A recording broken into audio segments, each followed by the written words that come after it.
6h30, 9h. Thomas Soto.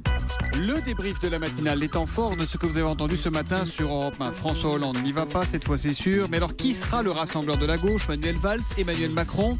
Tout à l'heure à 7h45, Juliette Méadel, la secrétaire d'État chargée de l'aide aux victimes, ça donnait quelques conseils aux deux hommes. Manuel Valls, qui est évidemment en solidarité avec et le bilan et le président de la République, est le mieux placé aujourd'hui pour nous représenter. Mais il va y avoir un débat démocratique et puis il va y avoir un projet. Et Emmanuel Macron? Eh bien, Emmanuel Macron aurait vocation à rejoindre la primaire s'il voulait jouer la carte du rassemblement. Et si Emmanuel Macron voulait donner une chance au projet progressiste que nous portons de vaincre, eh bien, il devrait venir le faire dans le cadre de la primaire.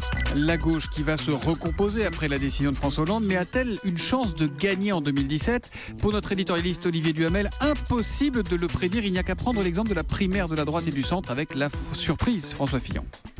Même quand un camp est faible, même quand un candidat dans une primaire est faible, rien n'est joué parce que les Français ou les électeurs de la primaire ne se déterminent que dans les 15 derniers jours. Donc, et ce sera pareil pour la présidentielle, les choses peuvent beaucoup bouger. C'est une évidence que François Fillon est le grand favori aujourd'hui pour 2017. C'est une évidence que Le Pen-Fillon est le ticket aujourd'hui probable pour le second tour. Mais c'est une autre évidence qu'il n'y a pas d'évidence.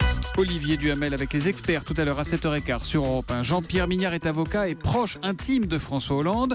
Lui propose une autre alternative pour faire barrage aux extrêmes. Il était l'invité de Jean-Pierre Elkabbach tout à l'heure à 8h20. Je pense que les droites et les gauches pro-européennes doivent trouver le moyen d'une convergence, d'un pacte ou d'une coalition, sinon elles ne se sortiront pas, elles seront mangées peu à peu sur leur extrême gauche et par les nationalistes, et je vous promets la fin, elle sera terrible pour le pays. Et cette recomposition pour Jean-Pierre Mignard, elle passe par Emmanuel Macron. Ce hollandiste historique a apporté son soutien à Emmanuel Macron dans la course à la présidentielle.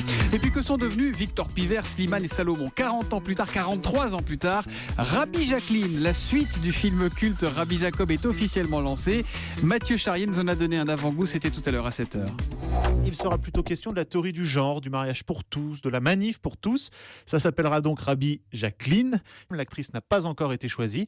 Le film est déjà programmé pour Noël 2018 et espère faire aussi bien que le premier Rabbi Jacob sorti en 1973. 7 200 000 entrées en France, sans compter évidemment les dizaines de millions de téléspectateurs depuis. Ça va être dur de faire mieux, Jean-Philippe Ballas quand même.